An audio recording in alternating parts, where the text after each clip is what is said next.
بسم الله الرحمن الرحيم. اقرأ باسم ربك الذي خلق خلق الإنسان من علق اقرأ وربك الأكرم الذي علم بالقلم علم الإنسان ما لم يعلم. سب سے پہلے تو میں شیخ صاحب کا مشکور ہوں کہ انہوں نے مجھے دعوت دی آپ لوگوں کے سامنے بات کرنے کے لیے. اللہ تعالیٰ قبول فرمائے. اور دوسرا آپ لوگوں سے مدد مانگوں کہ تھوڑا جلدی سارا کام ہوگا. جو پروگرام کی ترتیب ہے وہ میں نے تبدیل کروا دی کیونکہ مجھے ایئرپورٹ پہنچنا ہے فلائٹ پکڑنے کے لیے, ورنہ یہ والے اسی کی نہیں سنیں گے. میرا جو آج کا موضوع ہے وہ ہے ایک مضبوط اسلامی معاشرے کی دو بنیادیں. اگر ہم اس زمانے کی طرف چلے جائیں جب اللہ تعالیٰ نے نبی کریم صلی اللہ علیہ وسلم کو مبعوث فرمایا تھا, اس وقت کے اگر مکہ کے حالات کو ہم دیکھیں تو ہم دیکھتے ہیں کہ مکہ کے حالات بہت زیادہ عجیب و غریب تھے. یعنی اگر ہم آج اپنے معاشرے سے بھی اس کا موازنہ کریں تو ہمارا معاشرہ اس سے کہیں بہتر ہے. اس معاشرے میں ہوتا یہ تھا کہ سود عام تھا, زنا عام تھا. خواتین اپنے گھروں کے اوپر جھنڈے لگاتی تھیں کہ ہمارے گھروں میں زنا ہوتا ہے, آ جاؤ. لوگ اپنی ماؤں سے نکاح کر لیتے تھے. اسی طریقے سے عورتوں کو وراثت میں حصہ دینا تو دور, عورتیں وراثت کا مال سمجھی جاتی تھیں. پھر بچیوں کو زندہ دفن کر دیا جاتا تھا. اللہ کے گھر خانہ کعبہ کے اندر وہاں 360 قریب تھے. اللہ کا شکر ہے کہ ہم بہت بڑے حالت میں ہیں, لیکن اتنی بری حالت میں نہیں. اس بری حالت میں بھی اگر آپ دیکھیں تو ہم اپنے ذہن کو اگر دوڑائیں تو محسوس ہوگا کہ سب سے پہلے جن چیزوں پر اللہ کے نبی صلی اللہ علیہ وسلم کو توجہ دینی چاہیے تھی, اسلام کی توجہ ہونی چاہیے تھی, وہ تھا کہ بھئی سود کو ختم کیا جائے. سود اللہ اور اس کے رسول سے جنگ ہے. قتل و غارت داری کو کم کیا جائے, زنا کو کم کیا جائے, عورتوں کو ان کی وراثت کا حق دیا جائے. ساری باتیں کی جائیں. لیکن اگر آپ دیکھیں تو قرآن کریم کی جو سب سے پہلی وحی ہے وہ کس چیز کے بارے میں ہے؟ اقرأ بسم ربک الذی خلق خلق الانسان من علق اقرأ وربک الاکرم الذی علم بالقلم علم الانسان ما لم یعلم. ان 5 آیات میں اللہ تعالیٰ نے پڑھنے کا, لکھنے کا, قلم کا, سیکھنے کا ذکر فرمایا. یعنی اس سے پتہ چلا کہ اگر انسان کو توحید اور شرک میں فرق کرنا ہے, سنت اور بدعت کی تمیز کرنی ہے, حرام اور حلال کے فرق کو سمجھنا ہے, تو ہر جو چیز اس کے لیے بنیاد بنے گی وہ بنے گی علم. اور یہ علم ایک ایسی چیز تھا کہ جس پر مسلمانوں نے بھرپور توجہ دی. اللہ کے نبی صلی اللہ علیہ وسلم نے بھی اس کی طرف توجہ دلائی. اور یہ ایک ایسی چیز ہے کہ جس کے لیے اللہ کے نبی صلی اللہ علیہ وسلم کو اللہ تعالیٰ نے حکم دیا قرآن کریم کے اندر کہ آپ اس کے میں اضافے کے لیے اللہ تعالیٰ سے دعا مانگیں. قرآن کریم میں اللہ تعالیٰ فرماتے ہیں اپنے نبی کریم صلی اللہ علیہ وسلم سے وقل رب زدنی علما, اور آپ صلی اللہ علیہ وسلم کہہ دیجئے کہ اللہ میرے علم میں اضافہ فرما دیجئے. اب نبی کریم صلی اللہ علیہ وسلم تو معلم ہیں, آپ صلی اللہ علیہ وسلم تو سب سے بہترین استاد, سب سے زیادہ بڑے عالم, لیکن اس کے باوجود اللہ تعالیٰ نبی کریم صلی اللہ علیہ وسلم سے کہہ رہے ہیں کہ آپ اللہ سے دعا کیجئے اللہ میرے علم میں اضافہ فرما دیجئے. یعنی ہمیں اس سے علم کی اہمیت کا احساس ہوتا ہے. اسی طریقے سے ہم جانتے ہیں کہ اللہ کے نبی صلی اللہ علیہ وسلم نے فرمایا طلب العلم فریضۃ علی کل مسلم. علم کا حاصل کرنا ہر مسلمان کے لیے فرض ہے. یعنی اگر عالم نہیں بن رہا تو ٹھیک ہے, عالم بننا تو سب کے لیے فرض نہیں ہے, لیکن اگر میں کاروبار کر رہا ہوں تو کاروبار کا علم حاصل کرنا میرے لیے فرض ہے. اگر میں نکاح کر رہا ہوں تو پھر تو نکاح پڑھنا میرے لیے فرض ہے. اگر میں ماں باپ بن رہا ہوں تو دین میں, شریعت میں ماں یا باپ بننے کے لیے جو ذمہ داریاں ہمیں دیتا ہے دین, وہ ہمیں سمجھنا پڑھنا ضروری ہے. ہم اس سے اپنے آپ کو اپنی جان نہیں چھڑا سکتے کہ جی ہم نے یہ علم حاصل کیسے کرتے اور کیا کرتے. تو علم کی اتنی اہمیت ہے. اور آپ دیکھیں گے کہ مسلمانوں نے اس علم میں ایکسل کیا, یعنی مسلمان اس علم میں آگے بڑھے اور بڑھتے ہی چلے گئے. جیسے جیسے موقع ملے مسلمانوں کی جامعات قائم ہوئی, مسلمان علم میں آگے بڑھے. اور ایک زمانہ آیا دنیا نے دیکھا کہ اسپین میں, اسپانیہ میں جب مسلمان فتح کر کے گئے تو وہاں پر ساری دنیا کے لوگ علم حاصل کرنے کے لیے آتے تھے. یہ یورپ کے جو بادشاہ وغیرہ تھے یہ خط لکھ کر بھیجتے تھے مسلمانوں کے گورنر کو اور حکمرانوں کو کہ ہمارے بچوں کو ایڈمیشن دے دو. ابن سینا کی جو کتاب الشفا ہے وہ کئی سو سال تک طب کی بنیادی کتاب بنی، اور یورپ کے شہزادے عربی زبان سیکھتے، اور عربی زبان سیکھنے کے بعد طلع آتے اور ہسپانیہ میں آ کر کتاب الشفا پڑھتے۔ آج اگر ہمیں علم حاصل کرنا ہو تو ہم کیا کرتے ہیں؟ انگلش سیکھنی پڑتی، اس کے بغیر علم نہیں ملتا، ایسا ہی ہے نا؟ لیکن اس زمانے میں دنیا میں علم سیکھنا ہوتا تھا تو ان کو عربی زبان سیکھنی پڑتی تھی، تو پھر علم ملتا تھا، ورنہ علم نہیں ملتا۔ یہ علم ہماری میراث ہے، یہ علم ہمارا ورثہ ہے جو اسلام نے دنیا کو دیا، اور اتنا امفسائز کیا کہ اللہ کے نبی نے فرمایا صلی اللہ علیہ وسلم کہ من سلک فی طریقا یلتمس فی علما سہل اللہ طریقا الی الجنہ، جو علم حاصل کرنے کے لیے کسی راستے پر چلتا ہے اللہ تعالیٰ اس کے لیے جنت کے راستے کو آسان کر دیتا ہے۔ جو علم حاصل کرنے والا ہوتا ہے اس کے لیے زمین کی مخلوق، آسمانوں کی مخلوق، یہاں تک کہ پانی کی مخلوق بھی اس کے لیے دعا کرتی ہے۔ یہ احادیث مبارکہ ہمارے سامنے کیوں ہیں؟ یا اس لیے ہیں قرآن کی آیات، اس لیے کہ ہم سمجھیں کہ علم کی کتنی بنیادی اہمیت ہے کسی معاشرے کے لیے۔ آج ہمارے پاس علم نہیں ہے، لہذا ہمارے معاشرے مضبوط نہیں ہیں، ہم کمزور سے کمزور ہوتے جا رہے ہیں۔ میں آپ سے اس وقت اس علم کی بات نہیں کر رہا کہ دنیاوی علم کی بات کر رہا ہوں، میں آپ سے بنیادی دین کی علم کی بات کر رہا ہوں۔ اور دین کا علم بھی ضروری ہے، دنیا کا علم بھی ضروری ہے۔ کیوں؟ اس لیے کہ اگر آپ نے دنیا کو لیڈ کرنا ہے تو آپ کے پاس علم ہوگا تو لیڈ کریں گے نا۔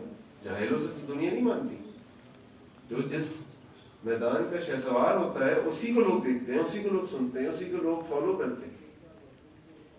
لیکن آج ہم نے اس کو چھوڑ دیا، آج نہ ہمارے پاس دینی علم ہے نہ دنیاوی علم ہے، بلکہ آج اللہ رحم فرمائے آج تو ہماری یونیورسٹی، دنیاوی جامعات، ان تمام چیزوں کے بارے میں کہا جاتا ہے کہ یار ان میں جو پی ایچ ڈی ہو رہی ہیں، ان میں جو ایم فلز ہو رہی ہیں، ان میں جو ڈگریز مل رہی ہیں، یہ سب مطلب کوئی ایسی فائدہ مند نہیں ہے جو دنیا میں ہو رہا ہے۔ تو ہمارے دلوں سے اصل میں اس علم کی اہمیت ختم ہو گئی ہے۔ ابھی آپ دیکھیں، ابھی اگر یہاں اعلان ہوگا، ہم میں سے کتنے لوگ ایسے ہیں کہ جو قرآن کریم کا ایک صفحہ بھی ترجمے کے ساتھ پڑھ سکتے ہیں؟ کتنے لوگ ایسے ہیں؟ اب اگر دنیا میں قرآن کریم کی بے حرمتی ہو رہی ہے تو بھائی چھوڑے، وہ تو کر ہی رہے نا۔ میں ہم سے پوچھتا ہوں کہ ہم کتنی اس کی حرمت کر رہے ہیں، یا کتنا اس کو عظمت اس کی ہمارے دلوں میں ہے، کہ ہمیں کس کے پاس ٹائم ہے یا کون وقت نکال رہا ہے کہ روزانہ باقاعدہ قرآن کریم کی تلاوت کا اہتمام کرے، اس کو سمجھنے کا اہتمام کرے، اس کی کوئی کلاس لینے کا اہتمام کرے۔ یہ تو اللہ کی کتاب ہے، لیکن ہمارے دل و دماغ میں اس کی اہمیت نہیں۔ تو یاد رکھیں کہ دنیا میں آگے بڑھنے کے قوانین جو اللہ نے طے کیے نا، اس کے قوانین سب کے لیے برابر ہیں۔ آپ علم حاصل کریں گے، آپ دین پر عمل کریں گے یا اصول پر عمل کریں گے، آگے بڑھ جائیں گے۔ آپ نہیں کریں گے، کوئی اور کرے گا، چاہے وہ مسلمان نہ ہو۔ یہ اصول ایسے ہیں کہ یہ کریں گے تو یہ ہوگا۔ تو یاد رکھیں کہ معاشرے کی جو بنیاد ہے وہ علم ہے، اور دوسری جو معاشرے کی بنیاد ہے وہ اخلاق ہے۔ یہ علم اور اخلاق دو ایسی چیزیں ہیں کہ یہ جس معاشرے میں ہو جائیں گی وہ معاشرہ آگے بڑھ جائے گا۔ اور اخلاق سے مراد انسان کی امانت داری ہے۔ ہمارے نبی کریم صلی اللہ علیہ وسلم کے بارے میں اللہ تعالیٰ نے فرمایا وَإِنَّكَ لَعَلَىٰ خُلُقٍ عَظِيمٍ، آپ اخلاق کے بہترین درجے پر فائز ہیں۔ نبی کریم صلی اللہ علیہ وسلم کے اخلاق کے بارے میں اللہ تعالیٰ نے فرمایا لَقَدْ كَانَ لَكُمْ فِي رَسُولِ اللَّهِ أُسْوَةٌ حَسَنَةٌ، نبی کریم صلی اللہ علیہ وسلم آپ کے لیے اسوہ حسنہ ہے ہمارے لیے۔ تو ہماری اسوہ حسنہ ہے تو ہم کتنا عمل کرتے ہیں اس کے اوپر۔ اللہ کے نبی صلی اللہ علیہ وسلم کو نبی بننے سے پہلے مکہ کے لوگ کیا کہتے تھے؟ کیا کہتے تھے؟ صادق امین۔ یعنی میں آپ کو بتانا ہی چاہ رہا ہوں کہ آپ مسلمان ہو یا نہ مسلمان، یہ کسی بھی انسان کی بنیادی صفات ہیں، بنیادی صفات، اور ایک مومن کے اندر تو یہ صفات بذات عطم موجود ہونی چاہیے۔ یہ تو بنیادی صفات ہیں۔ موسیٰ علیہ السلام فرعون کی فوج پیچھے لگی، وہاں سے نکل کر بھاگے، مدین جا پہنچے، جان بچانے بھاگے، کیونکہ وہ جان کے پیچھے، پوری فوج جان کے پیچھے پڑ گئی ہے۔ وہاں سے جان بچا کے نکلے، مدین پہنچے، درخت کے نیچے بیار مددگار بیٹھے، دیکھا سامنے ایک کنواں ہے، وہاں پہ کچھ لوگ اپنے جانوروں کو پانی پلا رہے ہیں، وہاں دو لڑکیاں کھڑی ہیں جن کو اپنے جانور کو پانی پلانا ہے۔ کیا کریں، وہ دیکھ رہے ہیں کہ وہ بیچاری آگے پیچھے ہو رہی ہیں حیا کی وجہ سے کہ کہیں ٹکرا نہ جائیں، کوئی اور بات نہ ہو جائے۔ موسیٰ علیہ السلام نے جب ان دو خواتین کو دیکھا کہ ان کو تکلیف ہو رہی ہے، کوئی ان کا ساتھ نہیں دے رہا، اور اس کے بعد اس سے مختلف اقوال ہیں کہ وہ کیوں اٹھ کر گئے، وہ ایک الگ بحث ہے. تو جب انہوں نے دیکھا وہ اٹھ کر گئے، جا کے ان دونوں لڑکیوں سے کہا کہ قال فما خطبکما، تمہارا کیا معاملہ ہے؟ اور ان دونوں خواتین نے کہا کہ ہم اپنے جانوروں کو پانی پلانا چاہتے ہیں، لیکن یہاں پہ رش اتنا ہے کہ ہمیں جھٹکے لگ رہے ہیں، دھکے لگ رہے ہیں، ہم نہیں کر پائے. آپ نے ان کی جانوروں کو پکڑا، آگے کنویں میں لے کر گئے، ان کو پانی پلایا، پانی پلا کے واپس لا کے دیا، اور جا کے واپس درخت کے پاس گئے. موسیٰ علیہ السلام کا آپ سوچ سکتے ہیں کہ اس وقت وہ کس ذہنی کیفیت میں تھے. ایک پوری قوم اس ایک بندے کو ڈھونڈ رہی ہے، وقت کا فرعون اس ایک بندے کے پیچھے پڑا ہے، اور نام لے کے جانتا ہے، اپنی فوج کو دوڑایا، جاؤ اس کو پکڑ کے لاؤ. وہ جان بچا کے خوف کہ جب جا کے وہاں اگر بیٹھے ہیں، کوئی گھر نہیں ہے، کوئی کھانے پینے کا سامان نہیں ہے، کہاں رات سوئیں گے، کہاں جائیں گے، کچھ نہیں پتا. اس بندے کی ذہنی کیفیت خوف کا کیا حل ہوگا؟ اس حالت میں بھی وہ جب دو خواتین کو دیکھ رہے ہیں بے یار و مددگار، تکلیف و پریشانی میں اٹھ کے جا رہے ہیں، اور یہ ان کے اچھے کردار اور اخلاق کی نشانی. آپ سوچیں گے ان کے ماں باپ کی کیا تربیت ہوگی. موسیٰ علیہ السلام کی ماں نے تربیت دی. اچھا، ابھی موسیٰ علیہ السلام نبی نہیں بنے، ابھی موسیٰ علیہ السلام نبی نہیں بنے. ابھی تو وہ دونوں خواتین کے گھر جائیں گے، 8 سے 10 سال گزاریں گے، پھر جب واپس ان کو مصر لے کر آ رہے ہوں گے تو پھر اللہ تعالیٰ کی طرف سے وحی آئے گی اور ان کو رسول بنایا جائے گا. لیکن میں آپ کو بتانا ہی چاہ رہا ہوں کہ یہ کردار، یہ اخلاق، اور آپ دیکھیں انہوں نے دو خواتین سے اگر بات کی تو کیسے بات کی. ماں فما خطبکما، تمہارا کیا مسئلہ ہے؟ مسئلہ سنا، ان کو مسئلہ حل کیا، جا کے خاموشی سے بیٹھ گئے. کوئی لالچ نہیں ہے، کوئی فالتو بات نہیں ہے.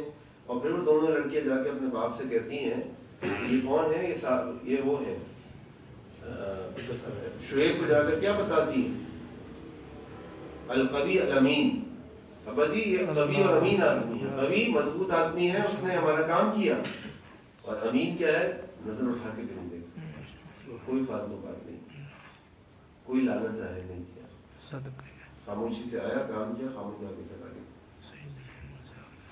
تو ہمارا کردار کیا ہے، ہمارا اخلاق کیا ہے؟ یہ اخلاق یہ نہیں ہے کہ ہمارے ساتھ وہ اچھے طریقے سے بات کرے تو ہم اچھے طریقے سے بات کریں.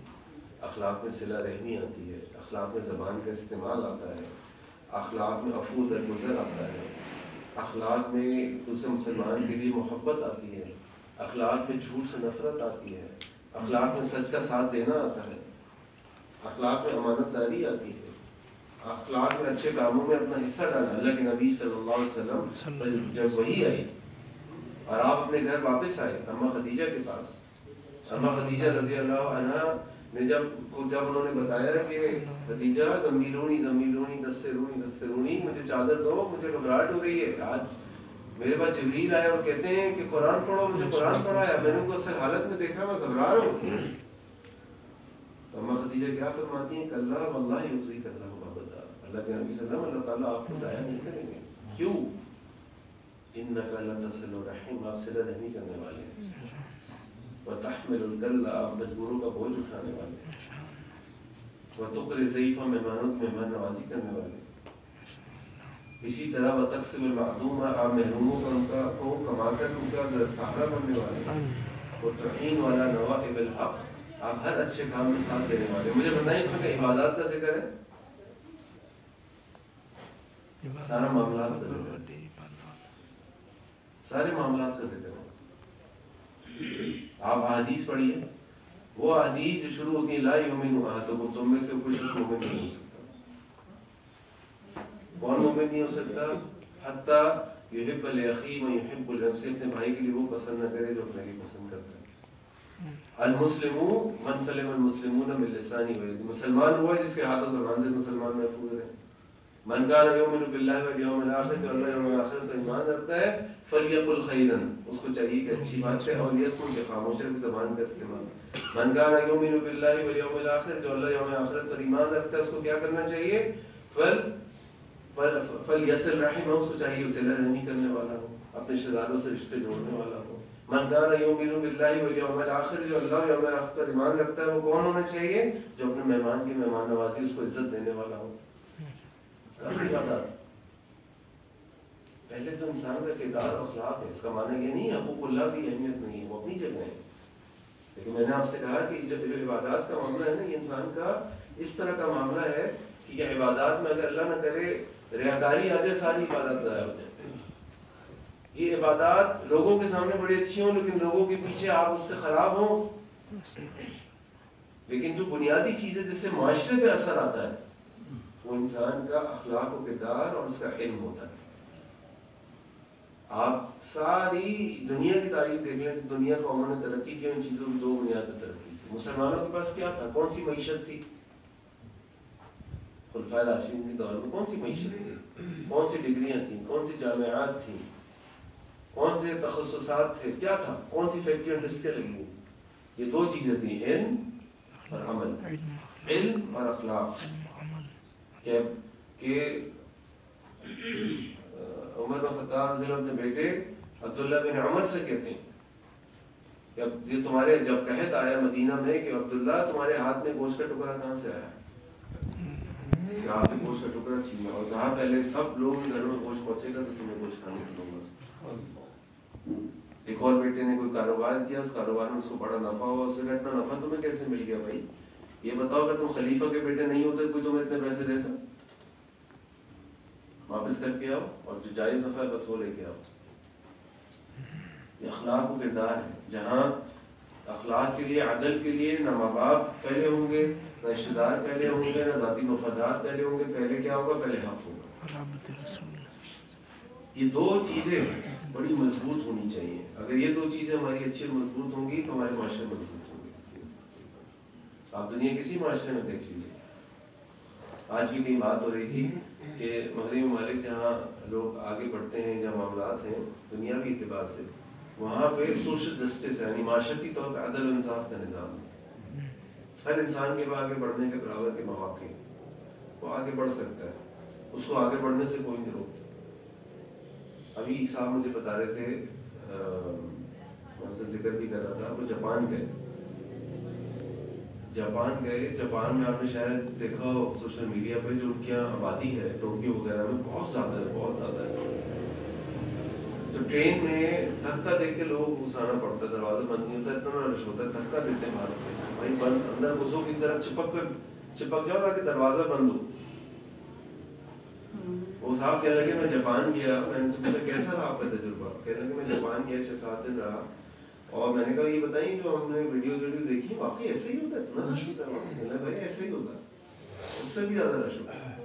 لیکن میں آپ کو بتاؤں کاشف بھائی، پوری ٹرین کے اندر پن ڈراپ سائلنس ہوتا ہے۔ پن ڈراپ سائلنس کا مطلب یہ اگر پن زمین پہ گرتی ہے نا تو بھی آواز آ جاتی ہے۔ اتنے لوگ بھرے ہوتے ہیں لیکن کوئی ایک دوسرے سے بات بھی نہیں کرتا۔ کیوں؟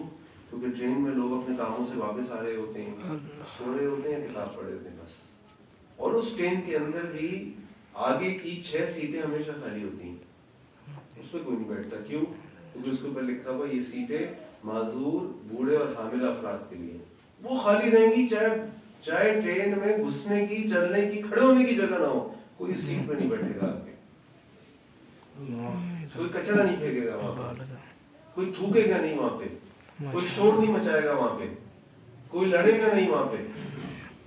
کیوں؟ کیونکہ دوسروں کو تکلیف ہو، کوئی سو رہا ہوگا، کوئی تھکا ہوا ہوگا، اور وہ سیٹیں خالی ہوگی کہ کسی وقت بھی کسی بھی اسٹیشن پر کوئی بھی اس طرح کا آدمی آئے تو وہ جھجک کے یہ نہ کہے، آپ کو کہے کہ بھئی آپ اٹھ جاؤ کیونکہ میں حاملہ ہوں یا میں معذور ہوں یا میں بوڑھا ہوں، آپ خود ہی جگہ چھوڑ کے کھڑے ہو جاتے ہیں کہ ایسے لوگوں کی جگہ ہم نہیں بیٹھیں گے۔ یہ اقدار ہماری ہوں گی تو ہم مضبوط معاشرہ بنیں گے۔ جو اپنے لیے چاہتے ہیں نا تو دوسروں کے لیے چاہتے ہیں۔ آپ چاہتے ہیں آپ کی لوگ غیبت کریں، آپ بھی نہ کریں۔ آپ چاہتے ہیں لوگ آپ کی عمر اور آپ کے عمر کا لحاظ کریں، آپ بوڑھے ہیں تو آپ کے لیے جگہ چھوڑیں، تو آپ آج ان کے لیے چھوڑیں۔ آپ چاہتے ہیں کوئی آپ کو گالی دے، نہیں آپ کسی کو گالی دیں۔ آپ چاہتے ہیں آپ سے غلطی ہو جائے، اللہ معاف کر دے نا، آپ کو چاہتے ہیں نا اللہ معاف کر دے، صبح شام غلطیاں کرتے ہیں، معافیاں مانگتے ہیں، اللہ کے بندوں کو بھی معاف کرتے ہیں۔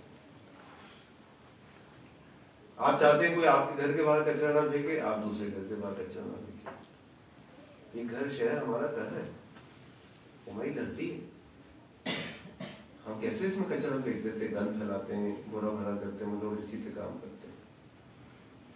تو یہ کام اگر ہم کریں گے تو پھر آپ دیکھیے دنیا میں انشاءاللہ ترقی کریں گے اور آخرت میں بھی انشاءاللہ کریں گے۔ محبت والا معاشرہ بنے گا، ایک مضبوط معاشرہ بنے گا، اخوت قائم ہوگی، دوسرے کا احترام ہوگا، نرمی ہوگی، سلیقہ ہوگا، یہ ساری چیزیں ہوگی۔ علم اور اخلاق یہ دونوں مسلمانوں کی بنیادی صفات ہے، بلکہ ایک اچھے انسان کی بنیادی صفات ہے، اچھے انسان کہ وہ ہمیشہ آگے بڑھنے کی کوشش کرتا ہے اپنی زندگی میں، ایک اگلا قدم اٹھانے کی کوشش کرتا تھا کہ اس کا آنے والا دن پچھلے والے دن سے بہتر ہو، اس کے آنے والے دن کا عمل پچھلے والے عمل سے بہتر کیسے ہوگا؟ علم سے ہوگا۔ علم حاصل کریں گے تو پتہ چلے گا نا یہ صحیح ہے، یہ غلط ہے، یہ گناہ ہے، یہ ثواب ہے، یہ بدعت ہے، یہ سنت ہے، کیسے پتہ چلے گا؟ مثال دیتا ہوں آپ کو، ہماری عام طور پہ جب انتقال ہو جاتا ہے کسی کا تو اس کے گھر میں جا کے ہم کھانے کھاتے ہیں، اور یہ کھانے کھانا صحابہ کرام فرماتے ہیں ہم اس کو نوح کرنے کے برابر برا سمجھتے ہیں۔ ہمارے یہاں تو بڑی مرغوب کھانے، وہ کہتے ہیں بیچارے کہ بیچارہ جو ہمارا پاپا مرا ہے اس کے علاج پہ اتنا خرچہ نہیں ہوا اتنا خاندان والوں کو 3 دن کھانے کھلانے پہ خرچہ ہوا، جبکہ کھانا کھلانا تو ناپسندیدہ ہے، گناہ کے برابر صحابہ سمجھتے ہیں۔ اب ہمیں بتائیے، ہم تو بڑے شوق سے جاتے ہیں کہ بڑے ثواب کا کھانا، چلو وہی کھانے چلو، اس کو وہ بیچارہ ویسے ہی پریشان ہے، آپ اور پریشان کرتے ہو، ویسے ہی قرض لے لے کے باپ کا علاج کرائے اور قرض دلو، کیا کریں نار تو اس برادری کا مسئلہ ہے، کیونکہ اس نے بھی جا کے کھائے تھے، اس کو بھی نہیں پتا تھا کب ختم ہوگا، کیسے ختم ہوگا۔ ہم علم حاصل کریں گے، ہمارا ایمان بڑھے گا، ہمارا اللہ پہ یقین بڑھے گا، ہمارا عقیدہ آخرت مضبوط ہوگا، تو گناہوں کو چھوڑیں گے نا، ہمیں پتہ ہی کچھ نہیں ہے۔ تو اس کے لیے وقت نکالیں، اس کے لیے کوشش کریں، آگے بڑھنے کی کوشش کریں، اپنے اخلاق اپنے کردار کو اچھا اور مضبوط بنائیں، انشاءاللہ ہمارا جو معاشرہ ہے مضبوط ہوگا۔ اب ہم یہ کہیں کہ ہمارے کرنے سے کیا ہوگا، ہمیں نہیں پتا ہمارے کرنے سے کیا ہوگا، ہمیں کرنا ہوگا۔ ہم کم از کم اللہ رب العزت کے بعد جا کے کہہ سکتے ہیں اللہ ہم نے ایک اچھے طریقے سے آپ کے کہے کے مطابق زندگی گزاری، اللہ ہمیں معاف کرے، اللہ جو ہم کر سکتے تھے ہم نے کر لیا، ہم کیا کرتے، رشتے دار ہمیں نہیں ملتے تھے ہم نے جا کے صلہ رحمی کر دی، محلے والے بات نہیں مانتے تھے لیکن ہم ان کو اچھائیوں کی طرف بلاتے رہے، اپنے عمل سے بھی اپنے قول سے، اللہ ہمیں معاف کرے۔ اس نے جو اس کا معاملہ ہے وہ اللہ جانتے ہیں، وہ جانتے ہیں، ہم نہیں جانتے، لیکن ہمارا معاملہ تو ہمیں جواب دینا ہے، لہٰذا ہم جو ہم کر سکتے ہیں وہ ضرور کریں۔ اور پھر انشاءاللہ آپ دیکھ رہے ہیں نبی کریم صلی اللہ علیہ وسلم جس معاشرے میں آگ کھولی، جس معاشرے میں دعوت دی، بدترین حالت میں تھا، لیکن جب اللہ رب العزت کی طرف سے رحمت آئی اور نبی کریم صلی اللہ علیہ وسلم نے کوشش کی تو آپ دیکھیے کہ وہ 23 سال میں کتنا بڑا انقلاب آ گیا کہ جس کی بدولت آج آپ الحمدللہ اللہ اور رسول کی بات سنتے ہیں، اس سے محبت کرتے ہیں، اس پہ عمل کرتے ہیں۔ آپ دیکھیں نا کتنا بڑا، تو یہ ہم بھی کر سکتے ہیں انشاءاللہ۔ ویسے تو نہیں کر سکتے، نبی نے کیا، ان سے بہتر تو کوئی انسان ہی نہیں تھا، بڑا کوئی داعی نہیں تھا، صحابہ جیسی جماعت نہیں ہوتی تھی، کم از کم کوشش کر سکتے ہیں، اور یہی ہمارا کام ہے، یہی ہماری ذمہ داری ہے، اور یہی ہمیں کہا گیا ہے۔ اللہ تعالیٰ سے دعا ہے کہ اللہ تعالیٰ ہمیں اپنے علم اور عمل کو بہتر بنانے کی توفیق عطا فرمائے، اللہ تعالیٰ ہمیں اپنے علم اور اخلاق کو بہتر بنانے کی توفیق عطا فرمائے۔ سبحانک اللہم و بحمدک، اشہد ان لا الہ الا انت، استغفرک و اتوب الیک۔ السلام علیکم و رحمۃ اللہ وبرکاتہ۔ وعلیکم السلام ورحمۃ اللہ وبرکاتہ۔